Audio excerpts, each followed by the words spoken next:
when you learn the skill set of creative, first of all, no one can take away from you. Like you can buy your own house that way, right? You got that for life. But more importantly, when the market pivots, that's when you're more needed. That's when the media is screaming like they are now. Oh, it's going to crash. They've been saying that for how many years now? So if you understand how to pivot with creative real estate, I don't care if it's going up, down, or sideways. You're fine. Again, if you know how to create deals, because as long as we get the right terms and as long as we know what pond's to fish in, so to speak, like when the market shifts to for sale by owners is selling on their own pretty heavy, well, they don't go fish in that pond. Go fish in another pond with a different list. As long as you know how to do that and you know how to structure deals, you're not only not going to worry, you'll be excited. Welcome to the Peak Profits Podcast, your guide to maximizing returns in passive real estate investing. Hosted by Brian Morris and Chris Ward of 7 Peak Capital, we dive into conversations with industry experts, sharing insights, strategies, and stories to elevate your investment portfolio. Whether you're a seasoned investor or just starting out, this podcast is designed to give you the edge for financial freedom. Get ready to unlock new opportunities, discover the secrets of successful investing, and take your passive real estate investments to the next level. Let's get started and reach those peak profits together. Welcome back to another episode of Peak Profits. Today's guest is Chris Prefontaine, chairman and founder of Smart Real Estate Coach, a 4-time best-selling author, Forbes Business Council member, and a 3 times 5,000 honoree. Chris leads the Wicked Smart community, which operates across North America and has completed hundreds of real estate transactions, helping students do the same. He's also the host of the Smart Real Estate Coach podcast. Chris, welcome to our podcast. We're really excited to have you on. It'd be great if you could just expand on that introduction I just made of yourself. Yeah, thanks for having me on, guys. Oh, I've got 34 years in the business this year. So if I do all of that, it'll put them to sleep. But let me just give you a 10,000 foot view. And if you guys want to go back to unpack any of it, let me know. I've touched all kinds of niches in the real estate biz, from building a few hundred homes to owning a brokerage. I sold that to Coldwell Banker in 2000. And then from 2000 up to the crash of 08, I was doing my own properties. I was coaching, actually not investors back then, but realtors, high GCI realtors who just need to kind of straighten their life out. They were earning a lot of money, but they had no life. So that was all good. But during that process, we got hit by the crash, as so many people know. And I was stuck with 23 or 24 projects, all signed on personally with the banks. That created quite a nightmare. I was in that nightmare for about 4 years, 08 to 12. And then that was the impetus to do what we're doing today, because I wasn't bankable at that point. I couldn't get financing. I had no credit. I had no cash. I moved to a 1-bedroom apartment in Newport, Rhode Island. So it was pretty nasty.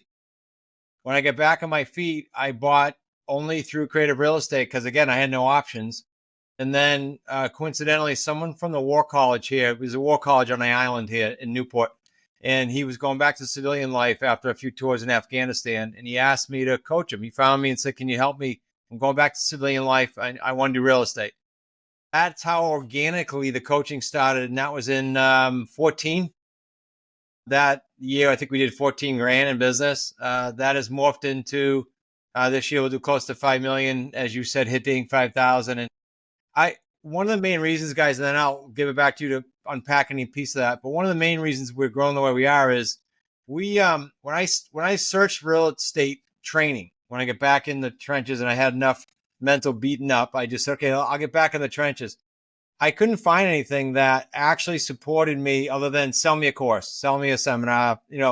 The marketing now is 100 times worse. Like, I just think they keep hammering courses. So I wanted to do something different. And that is, we do deals with associates. We call them associates, students all over North America, most of the United States. And when I say we do deals, we revenue share from the day they start till sometimes 2, 3, 4, 5 years. So when they have a headache or a curveball or a question, we're in it with them. We're revenue sharing, even though it's their deal. So that model works. It gives them a crutch. So anyway, that's a 10,000 foot view. I can go back to any piece of that if you want. Oh, that's awesome. And amazing success, obviously, over the last 12 years now in the coaching space. Incredible growth. And so I'd be curious, what kind of properties do you guys focus on within your coaching program? Is it a single family? Is it multifamily? Is it a mix of all different kinds of asset classes, or what do you guys focus on, and where has a lot of that growth come over the last, 10, 12 years? Yeah, most Brian. Okay, so I teach single family for the simple reason that the shiny object syndrome in real estate. You start telling them about all the asset classes, and people start running around with the head cut off. So I start with single family, and in that process, are there other people that want other asset classes? Yeah, I have a woman that just prospects mobile home parks that are free and clear of a mortgage, so she can do owner financing. Like, there's niches within our niche.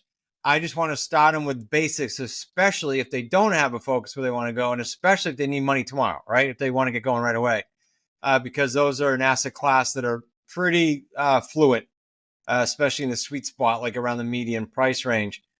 So we do stay there. And then as students grow, we can help them niche down. Like I have another student that would like an office building, like I did. I bought an office building on terms. So they go, I want to do that. So we'll help them do other classes as well. This, as you guys know, this existed before banking. I mean, owner financing is not new. We just wrapped a support system around the three ways we buy and federally trademarked a few things. But I mean, it's not new by any means. Right, sure. And so, yeah, you're big on, you obviously have your books, Real Estate on Your Terms. And what does it mean to buy and sell real estate on terms? Can you kind of explain, that and kind of what you do with your students? Yeah, that was born when I first wrote the first edition of that book, and then it morphed into another one after COVID. But that was born just because when I came out of the crash, I was toast. So when I wrote it, I said real estate on your terms, meaning that's how I had to create my life. I had no choice. So what that means is just creative real estate. And again, that's been around. So we only buy three ways. We buy owner financing, as I alluded to, but we niche that down to free and clear usually. And then we buy lease purchase or control. We don't buy with that method. And then we buy subject to existing mortgages. Those are the only three ways we buy. And just for the listener to relate this to, again, a story, when I went into the crash, everything was leveraged, everything was signed personally. So the banks came looking for me, obviously. I mean, I had repossessions, IRS, credit, you name it. I had it. So now we go into COVID, fast forward a few years, we had like 70 something properties going into COVID. I maybe had 3 or 4 headaches because of the way we buy and way we exit. I wasn't concerned. My head went on the pillow every night, not stressed out. That's a far cry from what it was in 08, right? When you're signing on bank loans. So a little difference there. And just on that, Chris, like market shift, they go up, they go down. You've obviously experienced a number of them, including some of the worst times, it sounds like, ultimately, potentially in your life with the crash in 08. How did you go through surviving and ultimately sometimes thriving as well through those market cycles? And how do you teach your students kind of the lessons that you've learned through going through some of those market cycles? Yeah, here's the key thing with creative real estate. I didn't survive 08, right? I survived it. I didn't file bankruptcy, but I got beat up. But here's how you survive it now. When you learn the skill set of creative, first of all, no one can take away from you. Like you can buy your own house that way, right? You got that for life. But more importantly, when the market pivots, that's when you're more needed. That's when the media is screaming like they are now. Oh, it's going to crash. They've been saying that for how many years now? So if you understand how to pivot with creative real estate, I don't care if it's going up, down, or sideways. You're fine. Again, if you know how to create deals, because as long as we get the right terms, and as long as we know what pond's to fish in, so to speak, like when the market shifts to for sale by owners is selling on their own pretty heavy, well, they don't go fish in that pond. Go fish in another pond with a different list. As long as you know how to do that and you know how to structure deals, you're not only not going to worry, you'll be excited. My wife, I've been married 39 years. My wife says to me still to this day, she'll see something on the news and say, how does that going to affect your team? How's that going to affect the community? I said, it's great. Rates go up. You know how many people now need our help? How many buyers get kicked in the sidewalk? How many sellers right now, like in Florida, sellers are panicking in Florida. What's neat is that our community has students all over the country. So it's like a microcosm of society. I get to see what's going on in different pockets. And right now, Florida is like, go pick the properties you think are the best deals because people are panicking, thanks in part to the media, but they're panicking out there. Yeah, that brings me to the point I'm thinking about too, is given the current state of the market, where we're at, and then where rates are now, I would think is a great time to leverage creative financing. Banks are more stringent, right? Could we talk about like a typical scenario that if I were one of your students or if I were to look for a creative financing deal, like what would you target as a single family house, you say free and clear, meaning to the listeners, like completely paid off, no mortgage on the property, right? Could you kind of walk through a scenario? Is this a good time to buy and look for owner financing? And then what would a scenario typically look like if you were to target something? Yeah, let me give you two opportunities, sort of areas, Brian. Then we'll talk about, I'll just pick a deal off the top of my head. Free and clear properties represent about a third of the properties in the United States right now, and they're off market. And why I say that is some of the listeners might think, oh, well, my market's strong right now. I get this every week. Therefore, I don't think sellers would do that. No, incorrect. We buy off market properties, so free and clear. Now, here's an opportunity for you. 9 out of 10, you can Google this, it'll change, right? But roughly, last time I checked, 9 out of 10 mortgages in the United States were under 6. I think it was 4 out of 5 under 5, and of those, a quarter under 3%. Okay, so buy the list, or now you can just upload it off the software. Upload a list of those and target those, and go buy property for yourself personally or investments that have rates of 2 to 5%. That's pretty cool in a marketplace that the rates of 6 and 7. That's why I said I don't really care what's going on in the conventional world, because that's not us. Typical deal. I mean, there's so many. I'll do a sub 2 deal we recently completed. So there's one of two reasons a seller will call us, right? Or we'll get their attention. One, they might be free and clear in this zone, but one, they are not accomplishing a goal with the conventional market. It's not a problem. They're not stressed. They're just not accomplishing what they want. I bought a building that was free and clear from an owner who said, Chris, realtors keep coming to me, giving me offers. I don't want a cash offer. I want, for estate planning and tax reasons, I want a owner financing structure. This is a seller saying this, a very sophisticated seller. So I bought the building that way. So that's not stress. That's helping accomplish a goal. The other side is, okay, I'm a seller. I need financial relief like tomorrow. Well, we had a husband and a wife. One's on the loan, one's on the deed. They fell behind, not too badly. They got us in time, luckily. They fell behind like $4,100, 2 payments. They wanted out. I think they watched too many HD TV shows. They rehabbed the house with credit cards. So the husband said, I'm not signing off until I know that you'll cover the mortgage and I get 12 grand in credit card debt. Well, we don't put money down. So we said, we'll pay that quarterly. We'll get that paid off over the next year or so quarterly. And we'll buy your house for exactly what you owe on it. The realtor couldn't sell it. Well, that helped their credit, right? Because after a few months of us making the payment, they're now cured, essentially. But with a subject to, just for the listener in case it's advanced, the subject to means they sold us their property. The loan stayed in their name. They're still the guarantors, not us. We're making the payments now on their behalf. Now, unlike a more predatory technique of wholesaling or flipping, and by the way, I have lots of friends in those niches. I'm not poo-pooing them, but they are a little bit more aggressive, right, to the seller. Unlike those, we bought the thing for what they owed. We didn't lowball it. We now catch up their payments and keep the payments current. That since got cashed out, but that deal went for 3 or 4 years with current mortgage payments. If anything, it helped them. That deal, like most deals in our community, they range from like 45 grand to 350 grand, all 3 paydays. They're pretty lucrative deals. So it's not like you're going to go do 20 of these deals, right? You know, for most people, they do a handful and they're pretty well set. So how do you teach your students or associates, as you call them, to ultimately, you mentioned there, get a list. Where do you get your students to get their list, first of all? And then what are some of the techniques that you teach them in identifying what the needs of those sellers ultimately are? Like you mentioned there, somebody wanted it for estate and tax planning purposes. They didn't want the cash offer. So kind of 2 questions. Where do you help your associates get their list, and ultimately how do you help them get to the goals of the seller? Yeah, the list part is easy, right? That's the easy thing. Doesn't require skill. Just here's the resource, and we have 2 different companies that do it. One is called Landboys, who has actually gone to the next level. This is pretty new. You guys saw share it. They've got a list that's called Distressed, and unlike all the other lists that all the investors can get, pre-notice of default, pre-foreclosure, all those, everybody's calling those. There's a new list now called Distressed. It's pretty exclusive, and we have it in the community. And here's what it targets: it or pulls out metrics wise. It pulls out people that it might be starting to be late, not on their house, but on medical, auto, utilities, rent.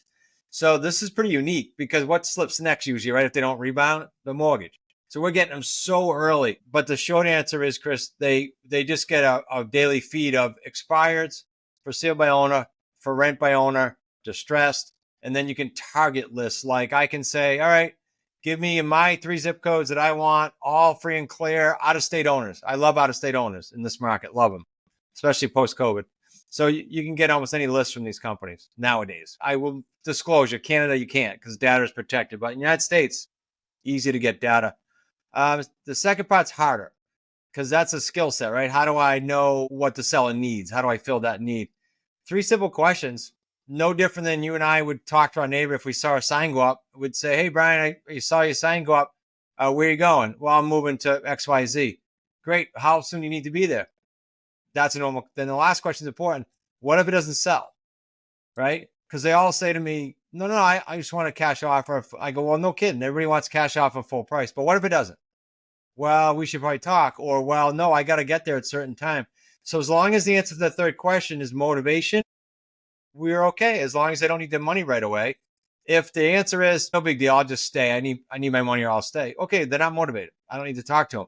But those 3 simple questions vet out so much if you just be quiet and listen to what they got to do, and then you solve for that. Now, if you're brand new, how do you solve for that? You call one of our coaches, they get on the phone to the seller directly, and you listen to how it's done. That's how you start to learn when you're brand new. Yeah, so that was going to be my next question is you get the lists, you identify, opportunities that could be a good fit for what you're looking for. What is the typical talk track once you approach? Because I'd imagine most of these people aren't aware that these options are out there, right? They think, oh, I just have to sell with a realtor, I have to sell for cash, right? When you reach someone who's potentially in a situation where you can help them and you could benefit from that as well, what does that talk track look like? Or what is that next step for you in scheduling a conversation and or setting up a transaction that could make sense? Yeah, it starts, Brian, with our virtual assistants. Usually they'll call first. So you're not calling people looking for the low-hanging fruit. You want the low-hanging fruit coming from the virtual assistant. So once the virtual assistant identifies, I'll give you metrics. Out of all their dials as a virtual assistant, 15 or 20% of them are going to be live. And out of those, anywhere between 20 and 30% are going to be leads. Almost a third of people go, yeah, I don't know yet, but have them call me, right? So we call. If they were a FSBO, for sale by owner, that timeline is going to be longer because why? Because they think they can sell. So they need some time. So now you're just on their radar. If it's an expired listing or one of the other stress lists, usually you can get an appointment on that first call. You call and book the appointment after the virtual assistant. So the time frames run from 1 week to literally, I've had people call me 2 years later, stuck, end of their row, just come back out and do that thing you talked about. It just depends on their headache or their goal they're trying to reach. So you mentioned that the leveraging of virtual assistants. How important, Chris, is that for the business that you operate? Is that fundamental? I see a lot of people, not just in the real estate industry now, relying on virtual assistants. I know Brian and myself also have virtual assistants. Talk us through how valuable that is for what you run. Well, first of all, I like to give the true stories. Disclosure. When I first started, I couldn't hire one, right? So I literally dial myself until I get my first 2 or so deals. And then I put one in place. So I'd always tell people, ideally, put one in place right away, right? Because you're going to pay them. You can get them a lot cheaper, but we use ones that are trained for creative real estate. Like all of them we use are already trained. That's different than calling for wholesaling or flipping. So we're going to pay anywhere between $13 and $18 an hour. But man, if you have someone 5 hours a week, they're handing you what we call property information lead sheets saying this person's open, call them. That's a lot better than you doing the 200 dials to get to X amount of leads, right? That can be somewhat tedious. I didn't mind it, but a lot of people don't want to do that. So I would suggest they get a virtual assistant. If the virtual assistant costs, let's say, $100 a week, if that's $5,000 a year, our average deal's 45 to 350 grand. If you can't get one deal out of a virtual assistant this year, one of you are falling asleep, right? So it's a no-brainer. You just got to make it a business decision. It's not a cost. It's a return on investment, and it'll drag your revenue versus a cost. It's just a mindset. People, I don't know if I can afford it. No, you can afford it. It's how many deals can they produce for you? 100%.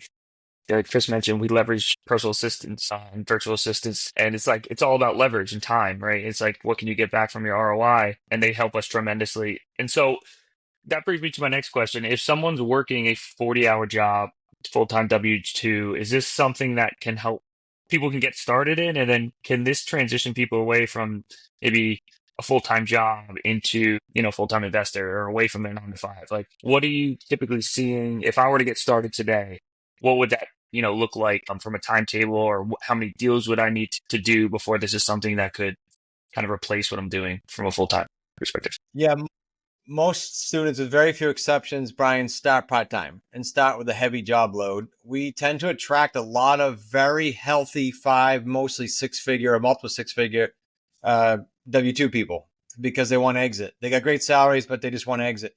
We also attract, just to give you a rounded answer, a lot of people in other niches that now get, oh, okay, I don't have to be on this proverbial treadmill and just kind of get paid once for a deal. They like our 3 payday system. But to go back to the people part-time, based on our metrics, it's been hundreds of thousands of calls and deals. You're going to want to be around the 5 or 6 hour a week mark if your goal is to get up to eventually 1 deal a month, which is pretty lucrative, right? At those numbers. You can water that down or ramp it up accordingly. Like we have an attorney in Phoenix, runs a very busy law firm. And he's like, with those numbers, Chris, if I can get 2 properties a year, I'm good. So he's not going to put in 6 hours. He doesn't need to. But just the general person comes in and says, hey, I want to get to 10 or 15 grand a month.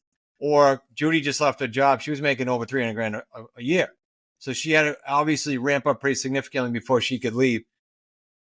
So it varies on their goals, but generally speaking, 5 or 6 hours a week gets them rolling. I think that's a really interesting point there as well, because doing this doesn't mean you have to leave your W-2 job, right? Like, this is an alternative option. It gives you the freedom and the flexibility to decide if you do want to leave or ultimately if you don't. You mentioned there the 3 paydays, and you've trademarked that. What does the 3 paydays ultimately mean? Okay, so the way we exit our properties, and this is an important distinction because you can literally, the listener can go on a lot of real estate podcasts right now and hear the opposite of this. And the opposite of a rent own, the way we do it is, yeah, we put rent own people in the houses. We don't care if they have a cash out because we can just go get another check and do it again. You'll hear people publicly saying that. I think morally and ethically it's awful because we want to set the buyer up to win. So my son Nick has set up a great system for qualifying these buyers. These are buyers that are true buyers. They just can't get a loan yet. So that might be someone who had a legitimate credit ding, life event. It might be someone, so they need time. It might be someone that left their JOB to start a business, like that person I just mentioned, Judy. 10 days ago, she gave her notice and came full time with us. So 12 days ago, she went out and bought a car and did all the things she needed to do financing-wise because she's not financeable now. Even though she has all that, a lot of money in the bank, was making 300 grand for 17 something years, can't get a loan now. Why? They need seasoning, right? You guys know that, but just for everybody. So those are great buyers that can come in the home. They have cash for down payment. They can afford the monthly, and their mortgage ready plan just needs time before the bank will finance them. So that's who we exit our properties with. I don't know if that hit your question, Chris. I got off on a little tangent there. Yeah, I think it does. Is that the 3 different streams, or? I gave you one. Sorry. So down payment because they are a true buyer. Payment, payday number 2, I'm paying something on the underlying property to the owner or to their mortgage, right? And I'm going to collect from my tenant buyer a monthly rent in the rent-own program. That delta is my payday 2. Payday 3 is super strong because it's all the principal pay down throughout the term, plus any markup. So in the case of a free and clear house, we're making monthly principal-only payments. That's a serious accumulation of principal pay down. So at the end, that all accumulates to us. So those are 3 paydays. And that the average is what I kept alluding to earlier, 45 grand to 350 grand, depending on the price ranges. Because we got a few students and coaches in California. There's not a deal they do under 6 figures just because of the price range, 100 grand and up per deal. So you're targeting free and clear, call it, you identify a property that's $300,000 and the situation makes sense. Can you walk through, as if I was a 3rd grader, because sometimes I feel like I am, how this works and then how the income could work from a property if you take that over, right? And what that structure would look like? Yeah, let me give you a real deal because it's on my brain. A little lower price range than you said, which is even better because it's not as padded, right? I don't want to give you all the fancy, fluffy $1 million deals. I could, but I won't. So this deal was an expired listing. The realtor had it on for like I'll use round numbers, $229,900. They couldn't sell it. We met the gentleman because his dad passed away and he had a bunch of homes. We met with him, my son and I, and basically all the siblings wanted closure. They didn't want to do anything on terms, which I get. So he called us like 6 months later and said, hey, we sold off dad's estate, but can you come do that owner financing thing with my personal residence? I'm retiring to South Carolina. So we met with him. Long story short, I said, hey, you are on Don for around 220s. What do you think you were going to get? And he said, net. And he said 183.9. So he had his numbers. I said, okay, we'll pay you 183.9. Here's how we'll do it. He was free and clear. We'll pay you $923 a month. Those are principal payments. And on or before 48 months, we'll give you a balloon payment for whatever's due. Okay. So he said yes to that. We literally signed it. He was leaving in 4 days. We signed it, got it done. The rest was done by mail. We then put a tenant buyer in there, marked it back up to where the realtor couldn't sell it, 229-ish. We took a 15 grand, that's actually low to our standards today, but a 15 grand non-refundable down payment, that's payday one. Remember now, while I'm paying my $923 a month, I'm collecting more from the buyer. This buyer paid us $1,500 a month. They're not getting credit for principal. It's a rent payment. If you give them credit for principal, they have no desire or incentive to get their own mortgage eventually. So payday one, 15 grand. Payday two, spread between the 1,500 and the 923. Not too bad. You got to pay an insurance payment in there, but other than that, everything goes to the buyer. Payday three was huge. This deal was over 100 grand. Payday three was the 48 grand, almost 40 something grand of principal pay down, my markup of 40-ish grand, and then the monthly spread. That's a 6-figure deal. So the metrics on that deal hold, by the way. If you could find a home for 200 or 300 grand or higher, a 4-year term, and a monthly payment of, say, $1,000 or higher, principal only, you have a 6-figure deal without 3 paydays. That's the metrics. I'm not saying you're going to go out and find 5 of those a month, but can you go out and find a handful per year? Yes. Okay. There's a lot to unpack there, Chris. I think it's starting to make a little bit more sense. So you're identifying someone who is free and clear. You're offering them the value that they have left on their mortgage or the value of the property that they ultimately wanted. You're paying that down through a principal payment, but you are putting a tenant into that property that ultimately wants to purchase that property, but they cannot get a mortgage for various, whatever reasons that ultimately is. So you are charging them a market rent to live there during that period of time until they can, and you are collecting obviously the difference. And then at the point in time when they are ready to purchase that property and can ultimately get that mortgage, then you are charging them the value of that property at that point in time. And those are the 3 different payday options. Yeah, one tweak there. You said it perfectly, except for the very end. Okay. They, as a buyer would, they lock in their price day one. So it's a real benefit for them. Okay. They behave like, pay bills like, and lock in equity like they are a buyer. That's the only difference there. You said everything else absolutely spot on. Okay, so even more beneficial for the person coming into the property, because if it takes them 2 years, the appreciation of that property, they have that locked in and ready from day one. Instead of watching that passing by, right? In the market. Absolutely. Yep. Absolutely. Okay, so how do you feel about the timing of doing all of that right now? Like you mentioned at the beginning that for you, it doesn't really matter because everything is shifting, but this model, it works regardless of the market dynamics. So why is now such a good time to do? I didn't hit the buyer side. When one of you guys asked me, I hit the seller side. So let's hit the timing on the buyer side. We have a loan officer in our community who his company does like 100 loans a month. So not just a few. And he said, Chris, it's getting worse, but right now 17 or 18 applicants out of 100 are financeable. Okay, so what about the whole other 80%? I'm not saying they're all good tenant buyers. They're not, right? We got to weed through them. Our system does that and lets the good, true buyers rise to the top. But that is an enormous pool to fish in. That's why the house I talked about with the divorced couple and the house I talked about with the owner financing, all that stuff, that's why those deals couldn't sell in the open market. And we sold them like that at a better rate because we're offering out terms to buyers who thought they couldn't buy it. Like some of these guys are in tears. Oh, the rates just doubled. I was going to go buy this house with my family. You know how many buyers got kicked to the side during that? It was huge. So they can come in. We give them the time they need to either increase their credit or increase their down payment and get more financeable. You literally are giving them a path to home ownership. The demand is enormous right now. When I said on a show last week, it was a guy that buys and sells notes. He was the host like you guys. I told him about the 80%. And I told him about the 2 years of seasoning for someone starting their own business. And he said, yeah, I talked to someone today who said that's getting even worse. They're going to make it harder for people that are starting their own business to get a loan, like maybe even 3 years seasoning. That's crazy. Crazy. But that helps us.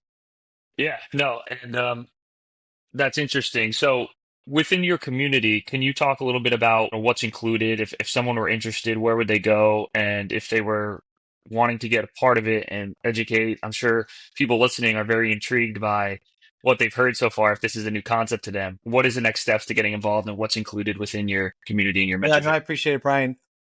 Okay, a couple different things to answer on that. One is we'll give everybody that's listening a free book, and it's not one of those offers that says free book, and then you got to put in your credit card for shipping. We ship it out of here. It's free. They're the hard copies. You might get some goodies in there. Just go to wickedsmartbooks.com/peak profits. Just so we know it came from you guys. Just our gift to your tribe. As far as the different things they can do, there's group coaching for those that kind of want to take it their own pace. Very, very, very inexpensive. And then there's the revenue sharing model that I talked about, where we're not just doing that on a group basis. We're doing that on a one-on-one basis as needed, as you get deals, as fast or slow as you want to run. I always tell the new members, one of our values is effort for effort. So you're never going to be waiting for us, but we're also not going to be pushing a noodle across the table either, right? We want to run side by side. We're not going to be pushing you. So there's different levels to participate in with that. But just know that the community support is intense. Even at the entry level, there's 5 touches a week if you want them. Not everybody can even make those, but there's support galore for the community members. What is the mission and kind of goal for the Wicked Smart community, Chris? Yeah, it changes every 3 or so years. We obsess over a few things. We obsess over decreasing our what we call TTFD, time to first deal. So you'll never hear in a corporate meeting, oh, how many units can we sell? How many courses? It's how can we get our students to get to the finish line more quickly and more often? Because we know when that happens, they don't leave. We factor all levels in too. So our average time to first deal right now is like 150, 157. But that counts the person who comes in and says, you know what? I'm not in a hurry. I just want to do a few deals. And that counts the people breaking records. We don't like take the good average, right? So that's what we obsess over, to turn serious and committed investors into wicked smart investors is our mission. No, that's exciting. It sounds like you guys provide a ton of support. 5 touch points a week. Imagine, something each day of the week. It sounds like Monday through Friday, there's some type of resource or coaching call or office hours of some sort. And so you provided a ton of really, really good stuff today. Where could, in addition to the site you just gave, where could people go to find you, find the websites that they need to go to if they're listening to this, so they could find out more information about your program, Chris, and reach out? Yeah, our main site is smartrealestatecoach.com. Any social media, just type in Smart Real Estate Coach. If you go on YouTube, for example, I'm big on free. I want people to test out the niche. If they want to do it, great, we'll talk.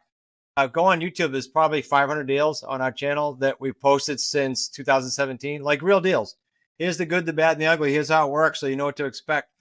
So that's all free. If they don't mind listening to my New England fast pace, they can go on. I got a free workshop that we took live and then just repurposed it. Just go to smartrealestatecoach.com/masters class.